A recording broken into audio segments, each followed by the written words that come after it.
Welcome to the Post Shift Podcast, your raw look at the hospitality industry, brought to you by SHC. What is happening, Post Shifters? Welcome back to another episode of the Post Shift Podcast. Of course, I'm your host, Shawn Soole. I'm really looking forward to chat. Well, I always say this. I always say I'm really looking forward to the chat today, but we're changing up the pace a little bit. We're actually talking to a James Beard Award-winning filmmaker, Evan Rogers, today.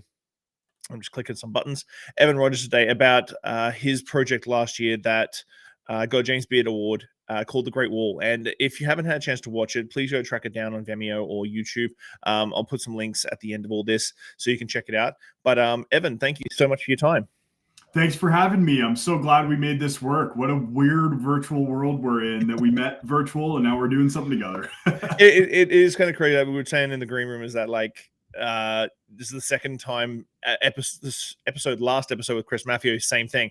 We met in Clubhouse, and Clubhouse was in the early days. It was really, really cool. I really enjoyed it. And I thought it was going to be really awesome. And then life got in the way, and all of a sudden it's not so much. But the amount of people that have messaged, I look back at messages, I'm like, oh, we did a Clubhouse in like 2021, I think. And you were like, man, just in a Clubhouse room with you was really cool. And we connected in Clubhouse, which is just insane now.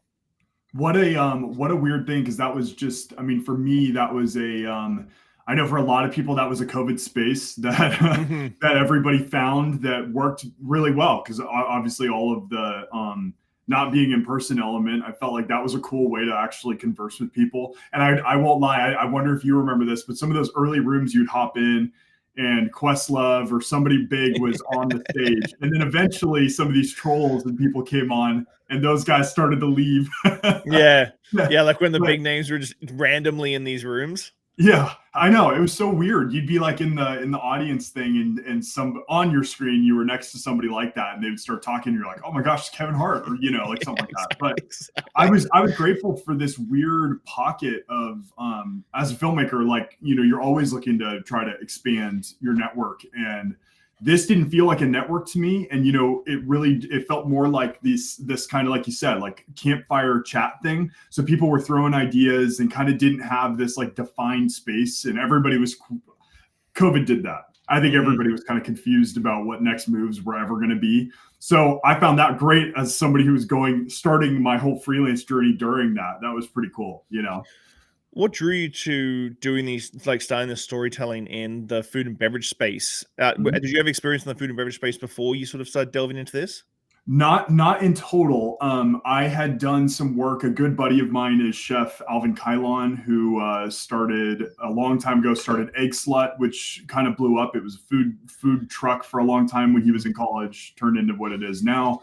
Multiple destinations across the world. And then I did some stuff with him with First We Feast for a while. He was doing some kind of around his cookbook that he put out and life story. And that was around getting on and where we probably crossed paths. And I had felt there was some space that kind of had been occupied by something like Chef's Table, but didn't have quite, like we had mentioned this before we even got on, didn't have quite the depth or authenticity that I think could have happened with, just the big label side of Netflix being on that, or, some of the bigger outlets. At times it can feel like it fits a format that already exists. And I wondered if there was a way to do that mom and pop a little bit. And so when we connected, I was looking for that. And I actually feel like I met some people through there. Obviously we haven't connected since then, but some people on there that kind of helped influence where that went. So. Yeah, because if anyone who hasn't watched Chef's Table, as I said, go watch it. The one thing I was saying in the green room is like there is this level of authenticity that the big format places you were saying can't delve into, because you kind of want to make it not what was me, I suppose, sure, to the general consumer, because it is hard. Like being a chef, being a bartender, being in this industry is a hard industry to be in. So if you're as raw as you want to be, it sometimes come off as like, well, why don't you change jobs, man? Like the passion element doesn't really come into it. How did you go about like finding that like really raw, authentic sort of nature in Great Wall? Well, I think it is it's something that happened January of 21. I was living in Santa Barbara. I was soul searching pretty hard because I'd worked in-house, couple different production companies, some broadcast, et cetera. I grew up in LA, but I stayed and was getting into post-production about 7 years in or so. And I was starting to feel kind of burned out, and I kind of got let go from a startup I was working at on the coast in Santa Barbara, and started to wonder what else is, around. Like, do I have to stay in California? That was a big one. I didn't know. COVID was kind of making it really undefined for all of us, especially editors that could be remote, right? Like, we could do that. A lot of times that wasn't acceptable necessarily for, playback sessions. Clients wanted to be present. They want to be with you in the room. I do admit that you get stuff done, but I kind of wanted to see the rest of the country a little bit more. And so me and my wife road tripped around the South and wound up visiting a friend in Greenville, South Carolina, which is where I live now. Really cool pocket of people. It's basically we're sitting right between Atlanta and Charlotte. So you've got a film capital in Atlanta, a somewhat growing food capital in Charlotte. I guess they're both food capitals, kind of growing film scene in Charlotte. And Greenville was just this really beautiful pocket. And I know that we've been starting to grow in the food space and whatnot. And I ran into this guy, his name's Rio Oshiro, and Rio had been talking to Kay Ling. And Kay Ling is the owner of Sumbar, who the whole Great Wall film is about. She had a whole, in the film, we talk about it, but she had a whole career change from chemical engineering into starting her restaurant to her parents' chagrin. She had grown up in restaurants in Ohio. Her parents were immigrants from China. This whole story. And Rio and I got to talking right away. And he was like, hey, I had this idea of doing this commercial with Sumbar. And it was just going to be a proof of concept something. And I had just gotten off of a documentary that is called Spellers, about the communication rights for non-speaking autistics, which did very well. We won Best Doc at the Phoenix Film Festival. It got played all over, tons of screenings all over the US. And that taught me this formatting, which is what is in the film. The formatting of what it looks like. In this case, it worked wonderful with Killing to put a minority voice specifically, or somebody that needed a spotlight in the spotlight. And what does that look like from a storytelling standpoint? And me and Rio were like, hey, I pitched him. I was like, let's make it something more than just a commercial, because we get hired to do commercials all the time. I do commercials all the time, all over the place. And this became something when we both got to know Kayling that turned into what it became, which was, we're just going to shoot one day and try to get something, maybe just a proof of concept trailer. Let's just do something, right? And then that turned into the full film. But I think when you're looking at a story like hers, which we can get into, it becomes really easy to craft. It's harder to create the space in the formatting to make it make sense to an audience, if that makes sense. Yeah. How long were you filming? Because it goes over a couple of years. It's not like a 3-month little film shoot. It goes over a number of years.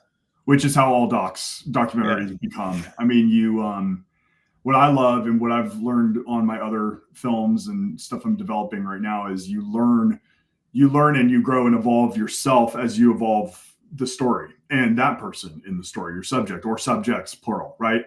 And we started with Sumbar before Sumbar opened. And the significance here is that Sumbar is a dim sum restaurant, Chinese restaurant that's in Greenville. Otherwise, barbecue and brews town, really not much diversity there in the food space. And she was doing something. I think that's a big part of it, doing something that nobody was doing. And her trying to open was we timed it somehow to where she was about to open. So we shot in the shell of a restaurant before there was anything. And so I think to answer your question, I think we just kind of started to assemble the pieces of what does this look like early? And what really is the story? We have the workings of a story. We have the workings of, it's like journalism. You have the workings of something, but you have to go visit. If it's about a restaurant opening, you have to do that due diligence to be there as the stages go, right? And we weren't there from breaking ground, but pretty close. And so I think it evolved over time, and our conversations with her evolved over time so much. And I adapted the formatting a lot in post-production to try to fit something that made sense on a more commercial hype type angle for the launch, but realized that wasn't really what this was about. And we had a real come to Jesus moment with her. And we're like, hey, we need to go deeper here. I know you have more to your story than just, I quit my job and started this. That's cool alone. I think that's awesome, especially the timing, right? But over those, 2 years almost, we retooled the whole thing, and it became what it is, which is really a somewhat identity crisis story for her at the beginning of like, my parents didn't want me to get into restaurants. They got into it because they had to. They had, the language barrier was strong for them, her grandma, and then her parents. They worked hard so I could get an education. And then I went right back into it. Mhm. She finished school as a chemical engineer. She was working as a chemical engineer and then decided, I'm going to go do this. So there was a lot in there that we knew off camera that we asked, hey, do we have the permission to explore this with you? And then it turned into what it is. And we can describe that more. Yeah, because at the start she's like, "Well, I didn't ever really think that I cooked a lot when I was a kid," and then you start peeling back the layers, and then it's like, "Okay, no, you're multi-generational restaurateur." Like, I can understand most parents. Like, I'm a parent, and when my daughter talks about getting in the industry, I'm like, I just want you to do better than I have done. Like, it's a hard industry to be in. Mm-hmm. But then you see the legacy of like her grandmother all the way through, and it kind of like is, well, it was always and it was always going to end up happening. Yes, it was. And I think she knew that. She knew, I think that was where, it's part of that kind of first act of the story, her identity crisis, quote unquote, that she was in. I think that was more of an off camera, and I don't want to make it sound dramatic. It wasn't crazy. It was just like she felt that kind of thing with her family. She didn't know, like, is this my thing or is this my family's thing? And she had to figure that out. And I think it seems multi-generationally, and her place is her own restaurant, and it's not a mom and pop per se, but it is small and Mhm. it's intimate. I think she probably has 16 or 15, 16 tables in there. So you've got 30 to 50 people in there with bar service at any time. It's not a huge environment, which is similar to her parents' and grandma's restaurant. Like, it was small. So I wondered if she didn't know if she was inheriting it at first, and then how does she make it hers?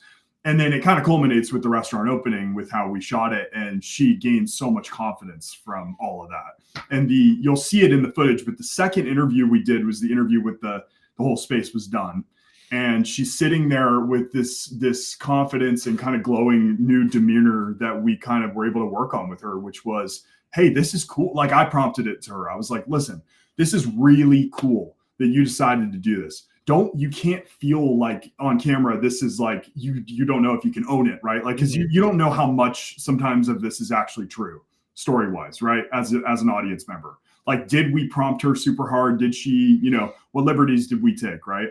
Everything that she said is fully her. If we just put her in a position to succeed the way that she did, and I think she gained confidence that, like, I did this, and I can feel like I did this. I don't have to feel like it's only my family's thing. Like, this is my thing. Her family still lives in Ohio. They don't live here. So she did all of the financing, everything by herself. And that was, showed through.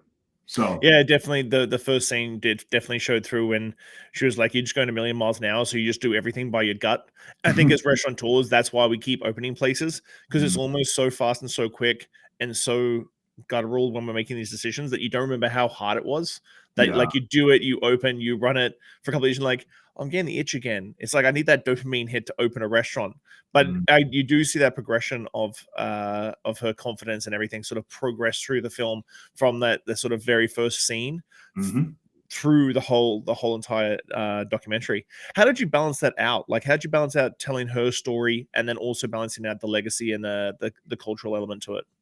I think one thing on the I do a lot in the documentary space, and you learn a balance over time of show versus tell, and I talk about that all the time. Show would be, you can summarize a lot of information in archival footage, right? So we show a lot of archival for family photos, all that stuff. Versus tell would be like, what are the moments that you really do need somebody on camera speaking to a certain effect, right?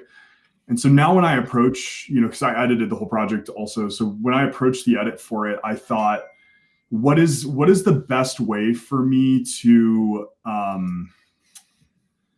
that's a really good, it's getting me thinking. It's like, what is the best way for me to approach this from these are the standout bites that I need to have. I know that this 2 or 2.5 minutes of sound bites are the bites that I want from a story perspective that really connect the viewer to the message, right? I want those. But in what ways can I tell all of that, 70 years of history or whatever it is, 60 years of history, right? Well, I can do that through showcasing some moments throughout, right? Archival, text on screen that describes some things, all that stuff. From a technical standpoint, that's typically what I do. But I think it's really important to let your audience, especially in food and bev, right? Let your audience be able to breathe and feel the space that these people occupy, these chefs, because otherwise, there's, first of all, hopefully you'd want to go to the restaurant after you watch it and eat the food. Like that's a huge part of it, right? But then the second angle is would you really understand the mission, I think, of what they're about if you didn't figure out the balance between show and tell? You can't just beat people over the head with a bunch of exposition, or it's hard to follow. And you can jump. There was time jumps through the whole thing that kind of give you an idea. Sometimes something as simple as that triggers in our brains, like, okay, there's passage of time. And that do that just through text. Quick text thing, right? So I don't know. It's hard to do in a short because it could have been a feature. We could have gone, if we had bigger funding, we could have gone to China and gone way back in that. And we thought about pitching that in the future. I think that would be a cool thing to do to unearth more of her grandma's story. What was your biggest challenge doing the Great Wall? Because again, as you said, it was over a space of 2 years. Was it and because again we open restaurants so fast and so quick? Was there any moments you're like, I need to be there every day so I don't miss a single thing? We did feel like that at times. I think a big element of that is what are the key moments to go and focus on. And she was very transparent with her timeline. Obviously, the restaurant opening was huge. When we first shot, I think we were probably 8 months in advance of that, when it was still completely, and that was her timeline was, hey, it has to open. So we kind of had a timeline to follow a little bit. But I think, what's really important is we shot that final interview and a lot of that golden hour looking, or, early morning footage with all of her stuff and the dinner that she did, all that was all toward the end of the timeline. And then we had footage from the event itself that we used, all that stuff.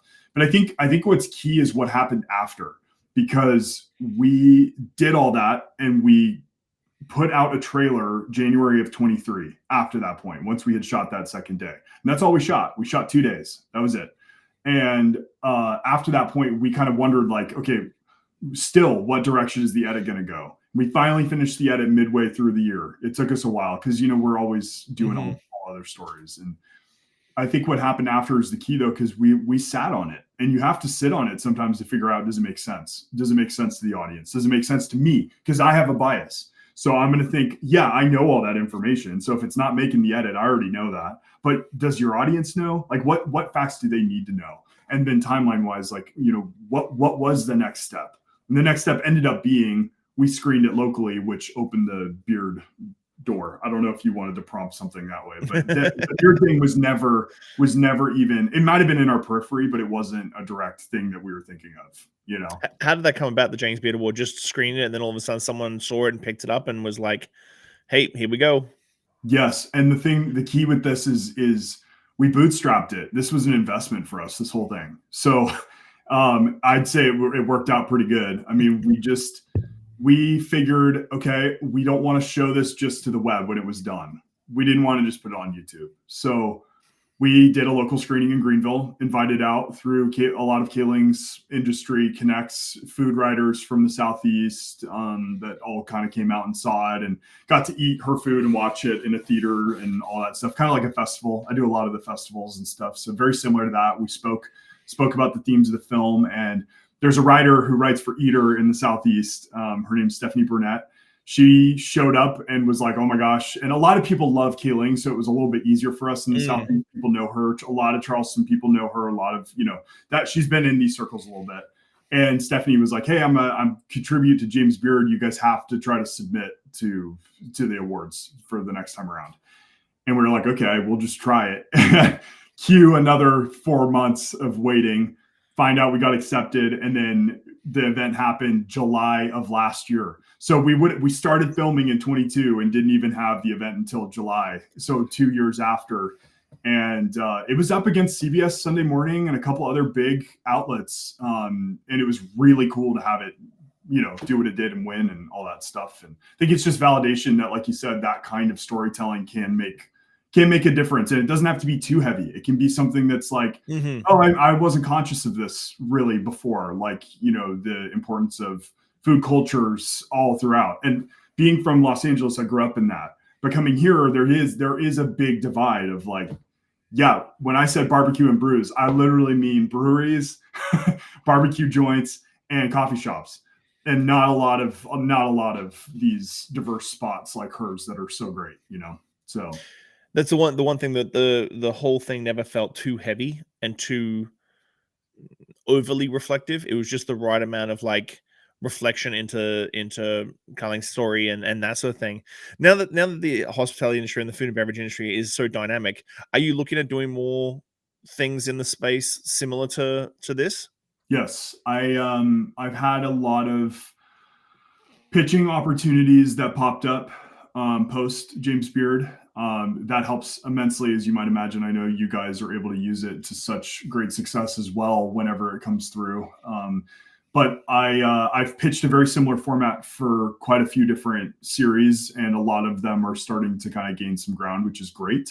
Again, ultimate blueprint being Chef's Table at the beginning of it. They were the first to really do it on any sort of cinematic level, really behind. There was the one feature doc that had come out right before it that inspired it. Anyway, so lots to come on that front. I'm excited about that. It's very cool to have something that gets vetted, even if the story never did get the James Beard seal of approval and the emblem and all that stuff. It doesn't mean that story's less valuable, obviously, and didn't make the same impact. But it is cool to see that, like, okay, the formatting can be repurposed, and I've been repurposing. And I think really what that is it's just my expression as a filmmaker or storyteller. I want to not continue in the same train of thought, but I do think you can build pockets that you're known for, right? And that's, I'm sure, very similar with food, right? You can do that. And I think there's so many crossovers between the two industries. That's what I get fired up about, is I can speak the same film language with chefs so much, and similar to what we're doing right now, because it is a deep, hard path for us.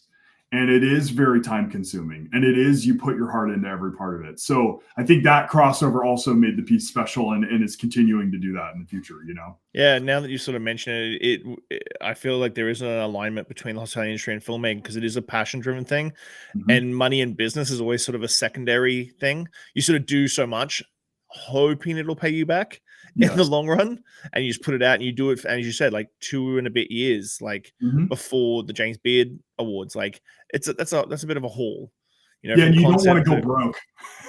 Yeah, exactly. You got to, and that's always the balance. You got to balance it so you're actually making money.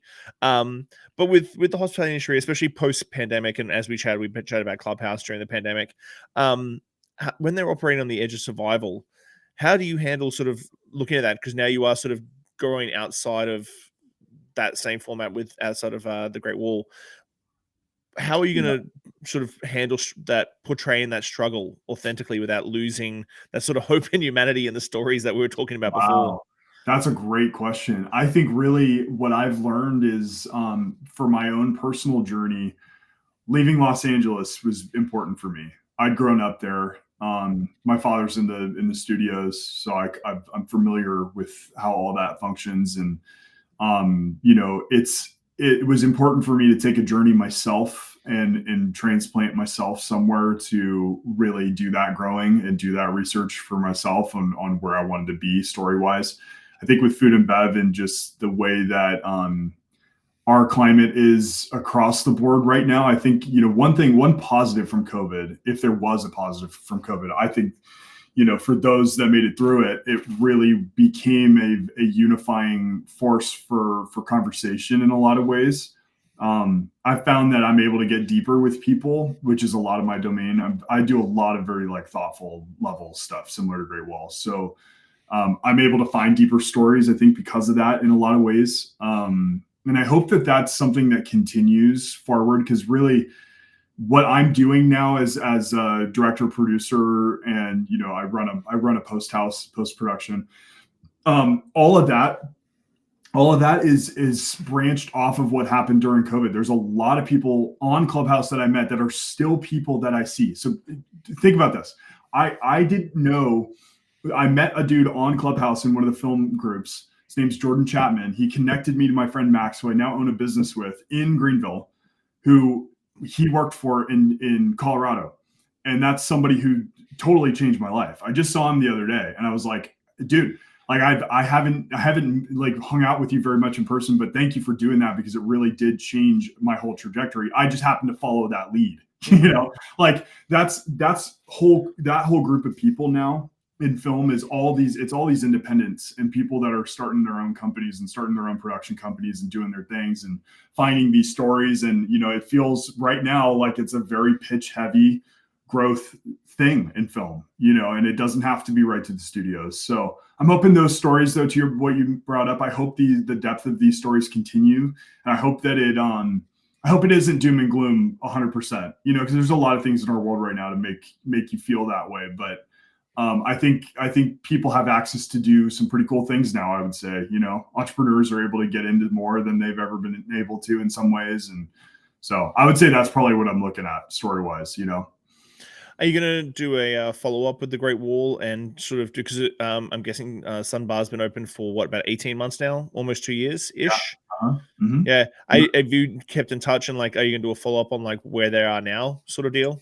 I think it would be really cool. That's a great question. I think that idea of adapting it to be a feature at some point would be really cool. I think with the beard backing now, I think we could probably do something along those lines. I think it would be a necessary follow-up at some point. I would hope so. She is a really dear friend to us, to me and Rio, and she's in our very small friend group that we have out here. So we see her a lot and, always have conversations around what she's going to do next, what we're going to do next and all that. So I hope something happens. I will say Greenville is growing and on the come up for a lot of food stories. So I think there'll be, there's spillover that we're getting from New York, Atlanta, Charlotte, Charleston, all these kind of things are converging. So I wouldn't be surprised if there's more stories out of here. Yeah, I got a couple of friends who are opening something up in Charleston. Well, they've been trying to open up something in Charleston for 4 years right now. Wow. And they're just, I think, renegotiated their lease and they're going to be opening. It's the guys from Dead Rabbit in New York. Oh, yeah. Yeah. Mm-hmm. So Shawn and that are doing that at their Hazel and Apple. Wow. Let's talk about business and entrepreneurship a little bit, because it is something that, because it's such a passion-driven industry for yourself, and same thing with us, how do you balance out that passion side of things with actually being grounded? And are you good at the business and the entrepreneurship side of things? I've gotten better. I've had to crash course it. I think that's the best way to learn, to be honest. I'm sure you're that way too. I think you can do, from a collegiate standpoint, I got a communications degree. Mm-hmm. I mean, I use it every day, but it's not the same as having that kind of internal structure that a lot of my accountant friends have. I have a good accountant, so that helps. But no, I think I've grown and learned it. The biggest strength for me, I think, and maybe partly how we met was, and still is, relationship building is huge for me. I think it does everything. I mean, I don't know if and it's not a network to me, I don't think it is networking. I think it is relationship building. Mm-hmm. It's the verb, right? And I think that has been a huge door opener for me to learn structure and mentorship. I've had that and I've grown in that. And, I've opened 3 different ventures. So I've got all my film work that I do as a director producer. I have a post house that I operate, and that's out of COVID as well, that I started. In Greenville, I have a rental house. That's the only rental house here for whatever reason. I mean, that's huge in film. There's hundreds and hundreds and hundreds of them in Atlanta, LA, all that stuff. But it's cool to be on the ground floor of that inventory, learning how to do all that stuff. And then I run TEDx Unity Park here, which is a TEDx conference that we do every year here in Greenville. It's grown quite a bit. We had a great first year in 2024, gearing up to be a lot bigger this year. And that's a whole different side of my brain. I mean, that's events and all of that. I'm on the other side of those a lot of times shooting them, but doing the event structure and promoting and marketing, something like that is different. It's totally different. You know how it goes. I mean, it's very, very similar in the film side for food in any events or anything like that. So I would say a lot of it just comes from surrounding myself with the right peer group. That's huge. I have peers in film and entrepreneurship, in 20s and 30s, 40s range that are all over the place. Some here local, some elsewhere. And it's just, you can't do any of this. You have food the same way. You can't do food or film without having that. It's really too hard to do, to keep your morale up, I think, without those people to push you or bring you projects, or you bring them projects, whatever. So network, not networking, but relationship building. That's like everything for me. It's taught me everything. Yeah, I feel like networking more is a one-way street, whereas like, what can I do for you? What can you do for me? Whereas relationships are, hey buddy, how you doing? What are you working on this week? And more of a check-in, see how you're doing, and without having to have an ask.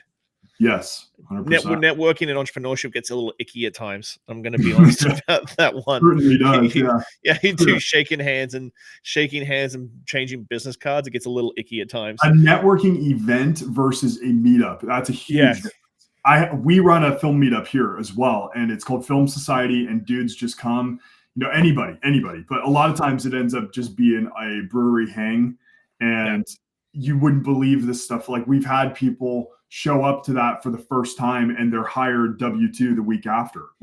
And that's Greenville. So like, that's a huge difference versus the name tag, go to a networking event. I've never had a good experience with that, unfortunately. Neither have I. Is for the future for you, as you've been touring you've got a couple of projects and you're sort of working on the same format, is food and beverage and that sort of hospitality industry a big focus for you moving on? Yeah, it's a place with good storytelling.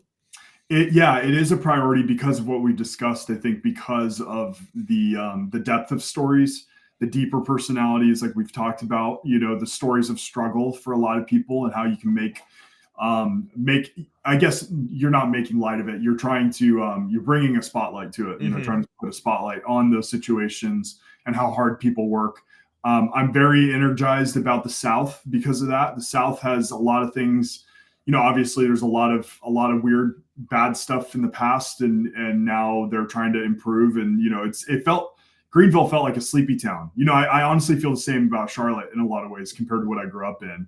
And to see them trying to grow that and trying to really, try to include everybody, try to be a part of like really improving the GDP in all these areas. It's cool to see. And I'm interested in that because I just think there's so much that we have not really seen or heard in these little pockets of people, right? And there's a lot of Southern culture is so different to me anyway. I mean, it is very warm and hospitable and all that stuff, but there's some grinders here that want to do stuff. And so I'm hoping that there are more, and there is in the works. There is stuff like that I'm working on right now with partners. So that's the way to grow, though. I mean, that's the only way to grow in this kind of storytelling is you have to have partners.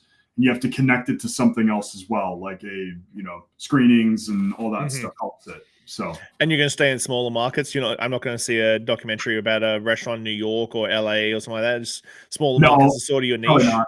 I still do so much business in LA, and I do business all over. I think you can find some unique stories in the smaller market that might be a smidge more interesting at times, or you can land in a big market in New York and have the biggest experience story ever. So it doesn't, geography wise, it doesn't really matter to me. I think I just have interest right now in where I'm at, but nice. I travel and shoot everywhere. So at the end of every episode that I do is the 5 deep questions. Okay. So they're very reflective. They're deep. I never send them out. I've had a few people go, "Can you send them to me just so I can reflect?" I'm like, "Nope. It's got to be off the seat of your pants." Okay. One is one lesson or experience that has shaped your perspective the most, and how do you carry that forward in your life? That's a really good one. Really good. I think. I would say one that comes to mind is to be very cognizant of every interaction and relationship that you have of any stage, and to not into like mentorship has helped me in this one, not to sacrifice your personal life and pursuits, there, and family and all that stuff, for just trying to get ahead in certain career things, right? I think it's very easy for us to sacrifice for the art Hmm. of film or food or whatever it is, or photo or whatever it is, right? But I've had to learn that you really should be very grindy like that in seasons. If you can figure out seasons of your life to do that, and to consider every relationship you have across the board, not just your business make money contacts, then you can kind of live a little bit more of a balanced life in the life that we find ourselves living. It sounds like That's high awesome. high demand, high art, all that stuff. It's hard. It's hard. And No. I've still been trying to balance. I've been working for 11 years, and I'm still trying to find a balance of what that looks like. And it sounds like people do until they retire. So Yeah. I'm trying to do better at that. If you could leave one lasting message or piece of wisdom for the world, what would it be and why? Try to we're all here. I feel like we're all here for a purpose. We serve a purpose being on earth. Try to make an impact, I think, in somebody's life. And if you can do that in a cool way, like what we get to do, through experiences, through food, through visuals, or whatever it is, try to put the emphasis on somebody else for when you create or try to impact, instead of yourself. Go start with how they think first before you. Looking back on your journey, what is something you wish you had understood earlier in life? um I know it's so cliche, but I maybe this is more even current, but try to allow myself to feel that I can have some patience with my process. I think that's one. I'm very quick to just first of all, OCD, that doesn't help, but just allowing myself to be able to work through my process in my time, push myself, but like, Hmm. don't kill yourself doing everything. You're not perfect, so. How do you define success, and has your definition of it changed over time? Yes, I mean, it goes in with what I said, first or second, with I've had to revalue what that looks like from a life standpoint. I think there's a lot of different levels of success you could have, but I would hope that for me, it's that I was present for people in my relationships, that I don't crowd myself so much that I can't be, and that I give myself the ability to process, breathe, recover, reset, all of that stuff. That's what I would probably say to that one. What do you hope your legacy will be, and what steps are you taking to build it? Really be multidisciplinary. I'm really trying to work on that. I've seen so many filmmakers that just stay in that path forever, and when the work dries up, they don't have it. And so that's for me on the film side. That's why I try to create it and pitch it a lot. Not just because I have a whole engine of content that I'm getting paid to do, and of all different disciplines. But it's not always the most fulfilling, right? It's not. So you have to find the way to do that. And then the other would be, what was the other angle that I was going to go with that? Being multidisciplinary, try to diversify income the best way I can. I've got rentals. The rental business that I'm running is passive for the most part. I have a meetup culture here that's growing and doing its thing. I own a house. I didn't think I was going to own a house in my late 20s, but that's cool. I'm stoked on that. Trying to buy more property and like get into that sort of game too. Not just think that everything I do is just my art. Well, man, thank you so much. The Great Wall is a fantastic film. I'm going to post a link in the podcast and everywhere that I can possibly post it for you, Thanks. because it really is a fantastic story, and just the way it's shot and the depth without being so heavy was just an amazing, refreshing thing. As we said earlier, like it's not like the Netflix specials that are too polished. It was raw without being too intense. So it was Sure. really, really, really good film, and I really Sure. appreciate your time. Thank you so much, and good luck with the future. Like, Thank you. hopefully we can not have to go back to Clubhouse to keep in touch. Yeah. That'd be great. Thank you so much. Thank you for your time, man. Cheers. Yeah. Bye. Thanks for listening, Pose Shifters. Well, I hope you enjoyed that episode. I really enjoy sitting down with friends and peers and just chatting about the industry and getting down to the nuts and bolts of what's really going on out there.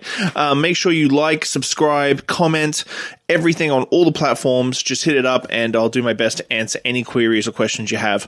I'll see you next week, guys. Bye.